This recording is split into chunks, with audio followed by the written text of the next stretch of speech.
की बोलिए श्री कृष्ण बलदेव जी की, श्री कृष्ण बलदेव जी की। सम्मानित श्री गुनीचंद धीमान जी, प्रदेश अनुसूचित जाति मोर्चा के उपाध्यक्ष, सम्मानित श्री कृपाल सहगल जी, सम्मानित श्री चैन सिंह जी, सम्मानित श्री सुरेंद्र सियाल जी, किसान मोर्चा के महामंत्री श्री जगदीश ठाकुर जी, सम्मानित श्री ब्रिजलाल ठाकुर जी, महिला मोर्चा के अध्यक्ष ममता ठाकुर जी और अन्य पदाधिकारीगण, युवा मोर्चा कसौली के अध्यक्ष श्री वरुण शर्मा जी, एससी मोर्चा के अध्यक्ष श्री वीरेंद्र शर्मा जी, विभिन्न पंचायतों से आए सम्मानीय प्रधानगण, उप प्रधानगण, और आज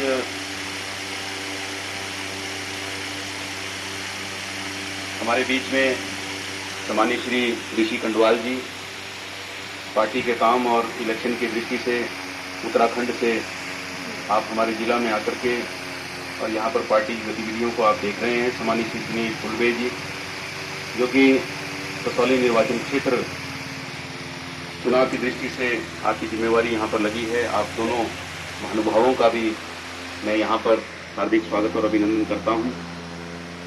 और मेरे समक्ष उपस्थित सभी हमारे कसौली निर्वाचन क्षेत्र की अति, इसीलिए जब पूर्व वक्ता यहां से बोल रहे थे तो ये ध्यान में आता है कि जब भी किसानों के विकास के लिए कोई कार्यक्रम बना हिमाचल प्रदेश में और इस निर्वाचन क्षेत्र में, जब जब भारतीय जनता पार्टी की सरकारें आई, तब जो है किसानों के हेतु सुविधाएं जो है वो बनाने का काम जो है वो भारतीय जनता पार्टी की सरकारों ने किया है। 1992 में ये जो मंडी यहां पर दिखाई देती है, इसका शिलान्यास किशोरीलाल वैद्य जी, जो उस समय मंत्री थे, और मैं भी उस समय बहुत छोटा था, पिताजी के साथ मैं भी उस कार्यक्रम में नीचे वरिष्ठ माध्यमिक पाठशाला धर्मपुर, वहां पर जो है वो कार्यक्रम आयोजित हुआ था, और मैं भी उस क्षण का गवाह बना था जब इस मंडी का शिलान्यास जो है वो किशोरीलाल वैद्य जी की तरफ से जो है वो हुआ था, उनके करकमलों से जो है वो हुआ था। उसके बाद जब धूमल जी हमारे प्रदेश के जब मुख्यमंत्री बने, तब जो है ये हमारी जो सोलन की कितनी बड़ी मंडी जो है वो दिखाई देती है। किसानों का वो संपूर्ण जिले से जो है वो किसानों के उत्पाद जो है वहां पर आकर के पहुंचते हैं। सेब मंडी के तौर पर भी जो है सोलन विकसित हुआ, सोलन की मंडी जो है हमारी विकसित हुई है। उस मंडी को बनाने का श्रेय और उसके विस्तारीकरण का श्रेय भी जो है वो भारतीय जनता पार्टी की सरकार को जाता है, प्रोफेसर प्रेम कुमार धूमल जी को जाता है। और अब जब भारतीय जनता पार्टी की सरकार ठाकुर जयराम जी के नेतृत्व में बनी, तब इसका जो है वो ऑक्शन प्लेटफॉर्म, हमारे इस मंडी का ऑक्शन प्लेटफॉर्म जो है, भंडारी जी बता रहे थे कि भाई 26 लाख रुपए की लागत, उन्होंने 26 लाख रुपया इसके विस्तारीकरण के लिए जो है वो दिया है। उसके लिए मैं ठाकुर जयराम जी का भी धन्यवाद करता हूं और मार्केटिंग बोर्ड के चेयरमैन बलदेव सिंह भंडारी जी का भी मैं धन्यवाद करता हूं। और साथ ही साथ जो है वो किसान केंद्र के तौर पर यहां पर एक रेस्ट हाउस भी बन रहा है ताकि किसानों को सुविधाएं जो है वो मिले। उसके लिए भी 67 लाख रुपए की राशि जो है हमें मार्केटिंग बोर्ड की ओर से जो है वो प्राप्त हुई है। उसका निर्माण कार्य यहां पर चला हुआ है। संजीव कश्यप जी की इन सब योजनाओं को आगे बढ़ाने में बहुत बड़ी भूमिका है। मैं बलदेव सिंह भंडारी जी के साथ साथ संजीव कश्यप जी को भी मैं बधाई देता हूं। टाइम जो है वो कांग्रेस का एमपी रहा। मैं उनसे पूछना चाहता हूं कि आपने किया क्या इस निर्वाचन क्षेत्र के लिए? ये वोटें जी के विधायक ने क्या किया जी, भारतीय जनता पार्टी ने क्या किया? मैं बताना चाहता हूं आपको, एसडीएम कार्यालय नहीं था हमारे पास आजादी से लेकर के अब तक। ठाकुर जयराम जी के आशीर्वाद से हमको एक एसडीएम का कार्यालय जो है, हमारी अलग एक सिविल सब डिवीजन जो है हमको प्राप्त हुई है। तो बनाने का श्रेय भी भारतीय जनता पार्टी की सरकार को जाता है। तकरीबन 2 करोड़ रुपए की राशि जो है वो प्रोफेसर प्रेम कुमार धूमल और हमारे तत्कालीन जो हमारे स्वास्थ्य मंत्री थे डॉक्टर राजीव बिंदल, उनके आशीर्वाद से ये जो हॉस्पिटल यहाँ का जो है धर्मपुर का, ये भारतीय जनता पार्टी सरकार के समय में जो है इसका निर्माण कार्य हुआ। और आज जब इसको 50 बेडेड जब ये होता है ये हॉस्पिटल के 50 यहां पर, क्योंकि बिस्तरे नहीं थे यहां पर, कोई आता था दूर दराज गांव से तो रेफर करना पड़ता था, फिर ले जाना पड़ता था यहां से, और यहां पर 50 बिस्तरी अस्पताल बनाने का श्रेय भी जो है भारतीय जनता पार्टी की सरकार को जाता है। उसकी बिल्डिंग जो है वो 4 मंजिला भवन बनकर के जो है वो तैयार हो जाएगा। साथ ही साथ मैं ये कहना चाहता हूं कि 2 नई सब तहसीलें जो हैं वो बनाने का श्रेय भारतीय जनता पार्टी की सरकार को जाता है। सब तहसील परवाणु और सब तहसील सुबाथू, 2 नई आईटीआईज हमारे निर्वाचन क्षेत्र में बनाने का श्रेय भारतीय जनता पार्टी की सरकार को जाता है। कंडा में एक मॉडल आईटीआई बन रही है और हाल ही में जाबल जमरोड पंचायत में एक नई आईटीआई का शुभारंभ करने का श्रेय भी जो है वो भारतीय जनता पार्टी की सरकार को जाता है। उसका शिलान्यास हम 4 तारीख को कर रहे हैं। नवरात्रों में सारे ये शुभ काम जो भारतीय जनता पार्टी के सरकार के माध्यम से हुए हैं उनका फाउंडेशन करने का और ऐसे कई काम जो भारतीय जनता पार्टी की सरकार से जो पैसा मिला वो कार्य पूर्ण हो गए उनका उद्घाटन करने का काम जो है इन नवरात्रों के अंदर हम कर रहे हैं। आईपीएच की जब एक नई डिवीजन जो है कसौली को मिलती है तो भी भारतीय जनता पार्टी के कार्यकाल में मिलती है, ये कांग्रेस के कार्यकाल में थोड़ी भी मिली हमारे को। आज उसका भी जो है हमने यहां पर शुभारंभ जो है वो किया है। ये सही परवाणु में 6 नए डॉक्टर्स के पद जो है सृजित करने का श्रेय भारतीय जनता पार्टी को जाता है। आज जो है वहां पर मेडिकल स्पेशलिस्ट भी है, वहां पर स्त्री रोग विशेषज्ञ भी है, बाल रोग विशेषज्ञ भी है और चेस्ट स्पेशलिस्ट भी जो है हमने वहां पर जो है वो दिया है। हमने नई 3 पोस्टें डॉक्टरों की जो है यहां पर धर्मपुर के अस्पताल में हमने क्रिएट करी हैं। कैबिनेट के माध्यम से 300 डॉक्टरों की भर्ती कर रहे हैं हम प्रदेश में। वैसे तो ऐतिहासिक भर्ती डॉक्टरों की इन 5 सालों में हुई है। 1600 से अधिक डॉक्टर्स भर्ती किए हमने इन 5 सालों के अंदर। दूर दराज तक कहीं भी हिमाचल प्रदेश के कोने कोने में चले जाओ, हर स्वास्थ्य केंद्र में डॉक्टर जो है वो बैठा हुआ दिखाई देगा। अब जो ये नई भर्ती हो रही है इसमें 3 नए डॉक्टर धर्मपुर को भी मिलेंगे, ये मैं आपको कहना चाहता हूं। इसका श्रेय जो है वो भारतीय जनता पार्टी की सरकार को जाता है। 4 government high school, government senior secondary school हुए इस सरकार के कार्यकाल में। 6 नई पंचायतों का गठन हुआ, नई पंचायतें बनी, 6 पंचायतें कसौली निर्वाचन क्षेत्र के अंदर, तो इसका श्रेय भारतीय जनता पार्टी की सरकार को जाता है। साथ ही साथ 5 नए हेल्थ सब सेंटर भी देने का श्रेय जो है निर्वाचन क्षेत्र में भारतीय जनता पार्टी की सरकार को जाता है, हमारे मुख्यमंत्री को जाता है। 8 गवर्नमेंट मिडिल स्कूल जो है वो गवर्नमेंट हाई स्कूल बने, वो इन्हीं 5 सालों के अंदर बने। धर्मपुर कॉलेज के हेतु जो है तकरीबन 10 करोड़ की राशि प्रदेश सरकार की ओर से प्राप्त हुई, उसका भी निर्माण कार्य जो है बहुत तेजी से चला हुआ है और बहुत जल्दी उस बिल्डिंग का भी हम शुभारंभ जो है हम करने वाले हैं। तो ये सब काम जब होते हैं, जब जब भारतीय जनता पार्टी की सरकार बनती है तब तब जो है ये काम होते हैं। पिछले 5 हमारी सरकार से पूर्व 5 वर्ष बता दें ये क्या हुआ। और ये जो पुल है जो स्पाटू को कनेक्ट करता है हमारे साथ स्पाटू रोड पर, जो ये रेलवे क्रॉसिंग के ऊपर जो है ये जो पुल बना हुआ है, इसको बनाने का श्रेय भी भारतीय जनता पार्टी की सरकार को जाता है। यानी कोई भी विकास का काम कसौली कंस्टिट्यूएंसी में हुआ है, हर काम के ऊपर भारतीय जनता पार्टी की मोहर है। 2007 से लेकर के आज तक अनेकों विकास के काम भारतीय जनता पार्टी ने और हमारे माध्यम से जो है निर्वाचन क्षेत्र में हुए हैं। हम पूछेंगे इनको, चुनाव आ गए हैं और जब चुनाव आ गए हैं तो भाई 4 साल तो ये सुल्तानपुरी जी गायब रहे और 4 साल के बाद अब जब चुनाव का डंका बजा तो 5वें साल में जो है सुल्तानपुरी जी पता नहीं कौन सी गिरी कंदरा में चले गए थे, वहां से आकर के प्रकट हो गए। अब जो है उन्होंने प्रवास करना शुरू कर दिया। मैं उनको पूछना चाहता हूं भाई यार, कुछ ही सैकड़ों वोट जो है आप हमारे से कम रहे, आपको भी बहुत आशीर्वाद दिया हमारे निर्वाचन क्षेत्र के लोगों ने। जब ये कोरोना काल था, लोग तड़प रहे थे, जब तब आप कहां चले गए थे? आपने पूछा कहीं एक परिवार में भी गए आप? आज तो मैं देखता हूं हर जगह पहुंच रहा है, छोटे छोटे कार्यक्रमों में भी, आयोजनों में भी जो है वो पहुंच रहा है, बिना बुलाए पहुंच रहे हैं कई जगह। तो जब जरूरत थी तब कहां थे 4 साल भाई? और आप उस पार्टी के नुमाइंदे हो जिस पार्टी को एक परिवार से बाहर जो है उम्मीदवार ही नहीं मिला इस कंस्टिट्यूएंसी में। पहले इनके पिताजी थे और फिर अब जो है वो सुल्तानपुरी जी आगे हो गए। नरेंद्र मोदी जी का ये देश आभार व्यक्त करता है कि परिवारवाद से राजनीति को बाहर करने का श्रेय जो है वो प्रधानमंत्री नरेंद्र मोदी जी को जाता है। लेकिन कांग्रेस अभी भी जो है, अभी इनके जो जिला के अनुसूचित जाति मोर्चा के अध्यक्ष थे रविंदर कुमार जी, हमारी कंस्टिट्यूएंसी से, उन्होंने रिजाइन कर दिया कांग्रेस से। रिजाइन इसलिए कर दिया कि अभी एक परिवार से पार्टी बाहर नहीं निकल रही, एक ही परिवार की पूछताछ है। इतने वर्षों से कांग्रेस किसी अन्य परिवार में कोई अच्छा पढ़ा लिखा व्यक्ति को आगे नहीं कर पाई इस निर्वाचन क्षेत्र के अंदर। उन्होंने रिजाइन कर दिया और बहुत जल्दी वो भारतीय जनता पार्टी की सदस्यता वो ग्रहण करने वाले हैं। मैं उनको भी बधाई देता हूं। यानी आज इन सब बातों के ऊपर विचार करने का जो है वो समय है। इनके कार्यकारी अध्यक्ष महाजन जी वो ज्वाइन कर गए, हर्ष महाजन पार्टी ज्वाइन कर गए। इनके 2 एमएलए जो है वो भी भारतीय जनता पार्टी ज्वाइन कर गए। आगे अभी आने वाले समय में और भी कांग्रेस के लीडर्स जो है वो भारतीय जनता पार्टी की सदस्यता ग्रहण कर रहे हैं। कांग्रेस टूट रही है, कांग्रेस बिखर रही है। और इनको पूछेंगे लोग जब ये जाएंगे कि आप बताओ यार, एक भी विकास के काम के ऊपर अपनी मुहर तो बता दो, सुल्तानपुरी जी के बता दो, या विनोद सुल्तानपुरी बता दे कि भी कांग्रेस के, जब वो कांग्रेस की सरकार थी तो कौन सा विकास का एक पैसा भी आपने दिया कहीं किसी अपनी सरकार के माध्यम से? जब वीरभद्र जी मुख्यमंत्री थे, आप कभी गए वीरभद्र जी के पास? आपकी तो बनती नहीं थी उनके साथ, आप जाते नहीं थे, आप उनका सम्मान मान ही नहीं करते थे। तो इसलिए कोई काम नहीं आप करवा पाए, सिर्फ और सिर्फ आपने एमएलए बनने आना है। अब बोलते हैं जी कि मेरे को एक बार आप मौका दो। क्यों दो मौका?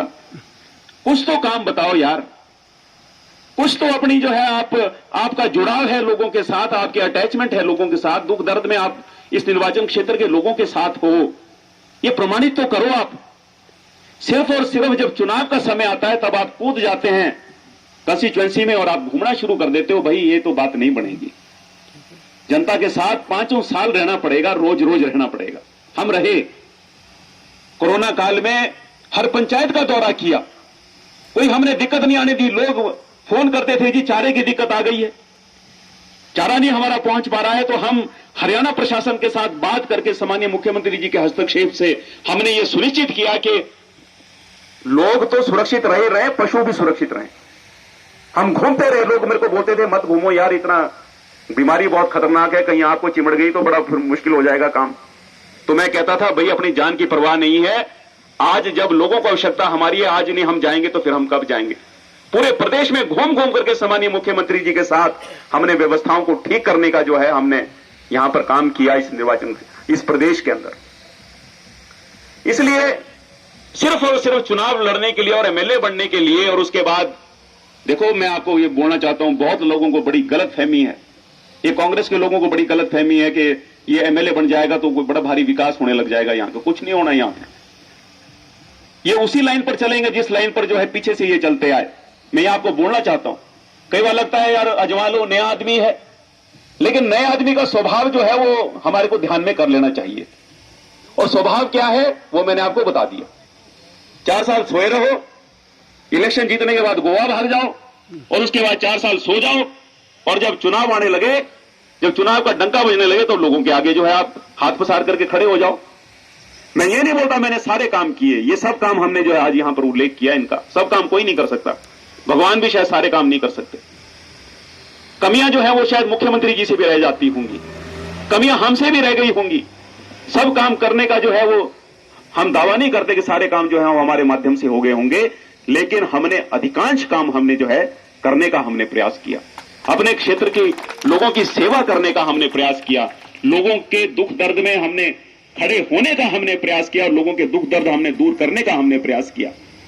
परिवार भावना से हम लोगों से जुड़े, एक संबंध कायम हुआ, एक रिलेशन बना हमारा लोगों के साथ। इसलिए ये बातें देखिए जो मैं आज यहां पर चर्चा कर रहा हूं, ये शेष लोगों के साथ जो है आपको चर्चा करनी चाहिए, इनके ऊपर विचार होना चाहिए। आज अगर देश परिवारवाद से बाहर नहीं निकला तो फिर कभी नहीं निकलेगा, ये मैं कहना चाहता हूं। इसलिए हम सबका इसमें जो है एक मुहिम जो है पूरे निर्वाचन क्षेत्र के अंदर शुरू होनी चाहिए, ये मैं बोलना चाहता हूं। किसान मोर्चा को बधाई देता हूं, आपने आज ये सम्मेलन यहां पर किया, और किसानों की चिंता करने का श्रेय भी हमारे प्रधानमंत्री जी को जाता है, किसान सम्मान निधि के माध्यम से। उन कांग्रेस वालों को भी जरा जाकर के एक बार जरूर पूछना कि प्रधानमंत्री जी के माध्यम से किसान सम्मान निधि प्राप्त हुई नहीं हुई, और जब वो कहेंगे हुई तो एक बात उनको जरूर बोलना कि भाई चलो कोई बात नहीं, उस काम के निमित्त ही सही एक बार जो है वो भारतीय जनता पार्टी का आप साथ दे करके कम से कम उस ऋण को चुकाने की कोशिश तो करो। भारतीय जनता पार्टी का कार्यकर्ता तो ईमानदार वर्कर है, लगता है भारतीय जनता पार्टी के साथ जुड़ा हुआ जो वोटर है वो बहुत ईमानदारी के साथ लगता है, और वो साफ स्वच्छ भी है। इसलिए ये सब लोगों से ये बात करने की आज आवश्यकता है, हर घर में ये बात करने की आवश्यकता है, और ये बातचीत आपके माध्यम से होगी। हर जगह मैं नहीं जा सकता, ये पूछना चाहिए सुल्तानपुरी जब आए, और जब सुल्तानपुरी के जो चंद यहां पर जो है वो कार्यकर्ता खड़े हुए, उनसे जो है ये बात अवश्य करनी चाहिए, पूछनी चाहिए, कहां था भाई उम्मीदवार आपका ये, या भाई आखिरी साल में ही क्यों प्रकट हो गया ये?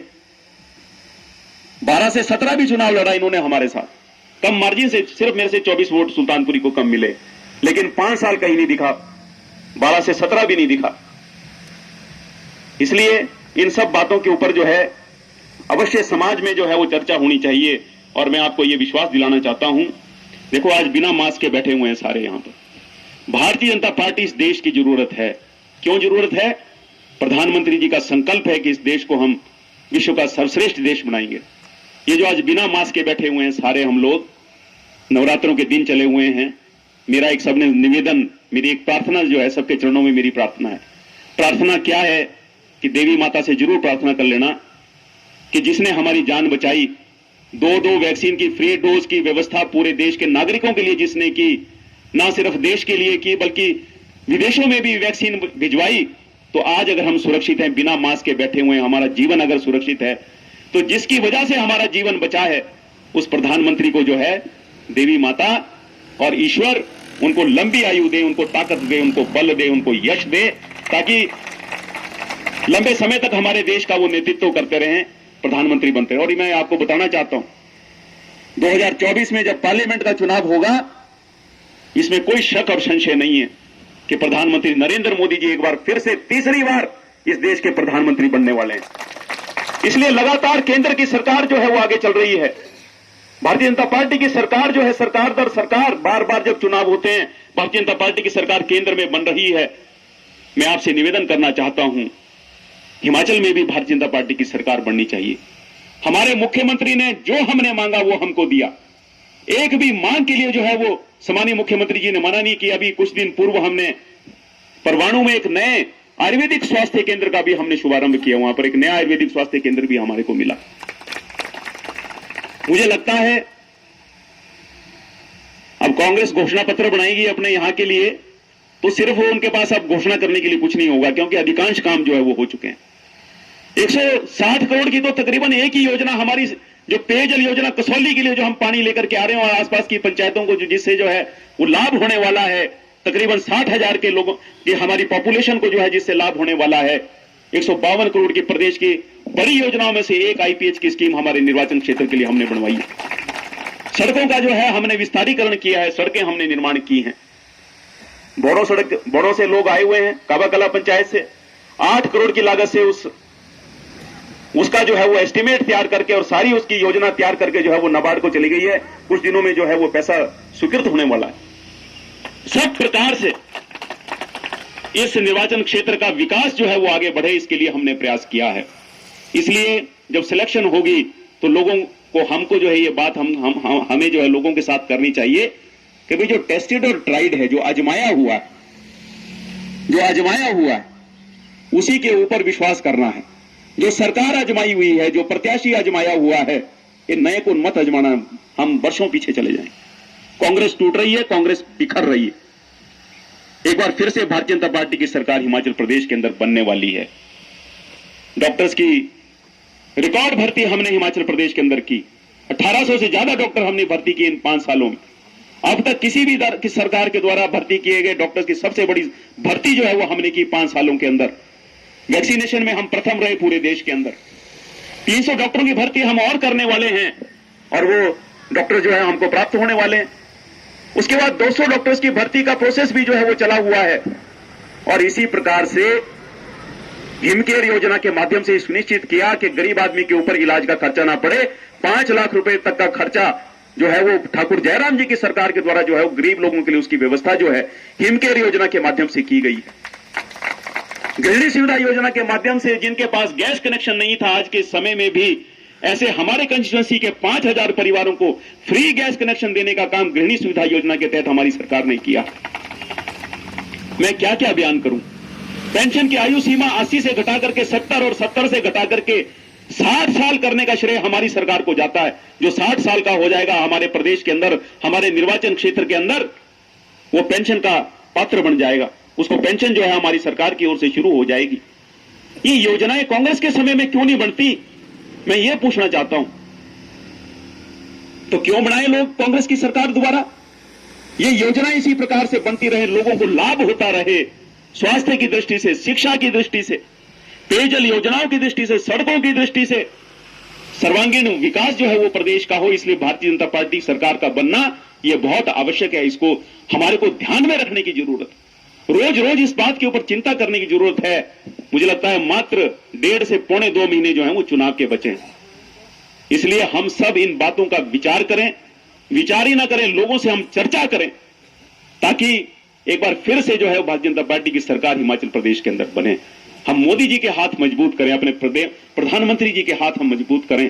5 तारीख को आ रहे हैं बिलासपुर में एम्स जैसा उच्च स्तरीय अस्पताल, और जब अति सीरियस कोई व्यक्ति हो जाता था तो दिल्ली जाना पड़ता था या पीजीआई। अब हमारे प्रदेश में ही एम्स जो है वो हमको मिला है। हम प्रधानमंत्री जी का धन्यवाद कर रहे हैं, आप उसका उद्घाटन कर रहे हैं के लिए बिलासपुर आ रहे हैं 5 तारीख को। नहीं तो हिमाचल जैसे राज्य को एम्स किसने देना था? कितनी कांग्रेस की सरकारें आई और चली गई, मिला हमारे को एम्स। अभी सुपर स्पेशलिटी हॉस्पिटल 262 करोड़ की लागत से चमियाना शिमला में परसों सम्मानीय मुख्यमंत्री जी ने उसका लोकार्पण किया, मैं भी वहां पर उनके साथ था। कितना भव्य अस्पताल बना है। अब हमें जरूरत नहीं होगी कि हम पीजीआई जाएं या हम कहीं और जाएं या हमें किसी और प्रदेश में हमको जो है इलाज के लिए जाना पड़ेगा। प्रदेश में ही सारी स्वास्थ्य सुविधाएं उपलब्ध होंगी। बहुत बढ़िया काम जो है ठाकुर जयराम जी के नेतृत्व में हमारी सरकारों ने किया, हमारी सरकार ने किया। इसलिए ऐसी सरकार का संरक्षण करने की, चिंता करने का जिम्मा जो है ये हम में से हर एक व्यक्ति के ऊपर है। भले ही हम कृषि करते होंगे, भले ही हम व्यापार करते होंगे, हम कुछ और काम करते होंगे, पारिवारिक जिम्मेदारियां भी हैं, लेकिन उनमें से एक और जिम्मेदारी, बड़ी अहम जिम्मेदारी हमारे कंधों के ऊपर है कि भाई सरकार का चयन जो है वो ठीक होना चाहिए। तो मुझे लगता है ये चिंता भी आप करेंगे और ये प्रयास भी आप करेंगे। आज इस कार्यक्रम के माध्यम से मैं आपसे यही निवेदन करना चाहता हूं। नवरात्रों की आप सबको अपनी ओर से बहुत बहुत बधाई देना चाहता हूं। देवी माता के चरणों में प्रार्थना करना चाहता हूं कि ये प्रदेश इसी प्रकार से उन्नति करता रहे, तरक्की करता रहे और हमारे इस निर्वाचन क्षेत्र के किसी भी व्यक्ति को कोई कष्ट ना होना चाहिए, कोई रोगी ना हो, कोई कष्ट ना हो किसी को, कोई दुख ना हो किसी को, पीड़ा ना हो किसी को, सब सुख रहें, सबके परिवारों में खूब खुशियां रहें, ऐसी मैं ईश्वर से प्रार्थना करना चाहता हूं। देवी माता के चरणों में प्रार्थना करना चाहता हूं। आप सब आज इस सम्मेलन का हिस्सा बने, इसके लिए मैं आपका दिल की गहराइयों से बहुत बहुत धन्यवाद करना चाहता हूं। आप सभी का बहुत बहुत धन्यवाद। जय हिंद, जय हिमाचल। मैंने भारत माता की जय के साथ शुरू में कृष्ण बलदेव का भी मैंने जो है वो नारा लगवाया था। वो मैंने किस लिए लगवाया? क्योंकि उनका संबंध, भगवान का संबंध भी जो है वो कृषि से रहा। भगवान श्री कृष्ण गोपालक थे, पशुपालक थे। गायों से उनका कितना प्रेम था, गौओं को चराते थे। और उनके अग्रज जो थे बलराम जी, वो तो उनके, तो आप देखें उनका चित्र आप देखेंगे तो उनके कंधे के ऊपर क्या रहता है? हल रहता है उनके कंधे के ऊपर। तो यहां तो भगवान ने भी खेती की, इसीलिए मुझे लगता है कृषक को जो है वो भगवान की संज्ञा दी गई है, उधर पालक की संज्ञा दी गई। पेट पालता है या तो भगवान पालता है या फिर किसान पालता है।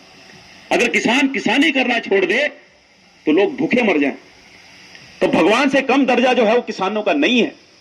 इसलिए आप सब जो है, मैं आपको भगवान का स्वरूप मान करके, इसीलिए मैंने भगवान श्री कृष्ण का नारा लगवाया, कृष्ण बलदेव जी का नारा लगाया। हमारी परंपराएं देखो कितनी अच्छी हैं, कितनी श्रेष्ठ परंपराएं हमारी हैं और हम सब उस परंपरा का निर्वहन कर रहे हैं। भगवान श्री कृष्ण तो द्वापर युग में हुए, बलराम जी जो है वो द्वापर युग में हुए, लेकिन कलयुग तक जो है उसी परंपरा का निर्वहन हो रहा है। और जब तक ये समाज रहेगा, भारतीय समाज, हिंदू समाज जब तक रहेगा, तब तक इस परंपरा का जो है वो निर्वहन जो है वो होता रहेगा। भगवान का बहुत आशीर्वाद है इस धरती को, इस भारतवर्ष को। और हम तो देवभूमि में रहते हैं, हिमाचल प्रदेश में। मोदी जी का भी बहुत प्रेम हमारे प्रदेश के साथ है, इसलिए उनका सपना है कि हिमाचल प्रदेश में कोई कमी नहीं रहनी चाहिए, इसलिए वो दिल खोल करके हमारे प्रदेश को देते हैं। और वो भी किसी अवतार से कम नहीं है, ये भी मैं बोलना चाहता हूं। जिस प्रकार का उनका व्यक्तित्व है, जिस प्रकार के वो काम कर रहे हैं, आयुष्मान भारत योजना से देश के 50 करोड़ लोगों के लिए व्यवस्था कर दी। भाई कोई बीमार होगा गरीब से गरीब परिवार में तो 5 लाख रुपए तक का खर्चा जो है वो मोदी जी की सरकार वहन करेगी, गरीब आदमी की जेब को जो है वो खर्चा नहीं जाएगा। ऐसी योजनाएं बनाने का, लोगों का कल्याण करने का काम जो है वो सम्मानीय प्रधानमंत्री जी ने किया। गरीब की, किसान की सेवा करने का काम जो है वो प्रधानमंत्री जी ने किया। उन्होंने बोला मैं कोई प्रधानमंत्री नहीं हूं, मैं प्रधान सेवक हूं, मैं इस देश की जनता का सेवक हूं। किस प्रकार से जब वो कार्यक्रमों में जाते हैं तो किसानों के चरणों का जो है वो, चरणों को धोते हैं, उनके चरणों, स्वीपर्स के चरणों को धोते हैं, जो सफाई कर्मचारी उनके चरणों को धोते हैं। वो किसी ने सोचा था ऐसा भी प्रधानमंत्री होगा जो देश के गरीब लोगों के चरण धोएगा? यहां तो अपने चरण धुलवाते थे ये कांग्रेस के लोग, अपने पांव छुआते थे ये कांग्रेस के लोग। ये परंपरा इन्होंने शुरू कर दी थी। जो इनके चरणों में रहेगा वो तरक्की करेगा। इसलिए एक ही परिवार, केंद्र में भी एक ही परिवार और कसौली में भी एक ही परिवार। तो भाई इस परिवारवाद से मुक्त होना है वातावरण अच्छा बनाना है, मोदी जी के हाथ मजबूत करने हैं, देश निर्माण में ये देश अच्छा हो, ये समाज अच्छा हो, इसके लिए हर आदमी को अपना योगदान करना है। और मुझे लगता है ये संदेश लेकर के आप यहां से कसौली निर्वाचन क्षेत्र के कोने कोने में जाएंगे। आज के मुख्य वक्ता श्री बलदेव सिंह भंडारी जी का आज हमें आशीर्वाद देने के लिए और यहां आने के लिए मैं दिल की गहराइयों से उनका मैं बहुत बहुत धन्यवाद करता हूं। और याद आता है अपनी राजनीतिक यात्रा के साक्षी जो है वो भंडारी जी भी रहे। जब ये टिकटों का डिसाइड हो रहा था तो हमारे प्रदेश के संगठन मंत्री तो हमें मिलवाने के लिए भंडारी जी जो है वो सराह ले गए। उस समय मेरी धर्मपत्नी सराह में पोस्टेड थी एज रेंज ऑफिसर। तो इन्होंने कहा आ जाओ भाई, वहां इनके एक मित्र हैं, उनके घर के ऊपर जो है पांडे जी भी आ गए और वहां इन्होंने हमारी वकालत की, मेरी और सुरेश कश्यप की, कि इन दो लड़कों को जो है वो आशीर्वाद दो, इनको आगे बढ़ाओ। दोनों को टिकट मिला। सौभाग्य से मैं जीत गया और दुर्भाग्य से सुरेश कश्यप जी पहला चुनाव हार गए।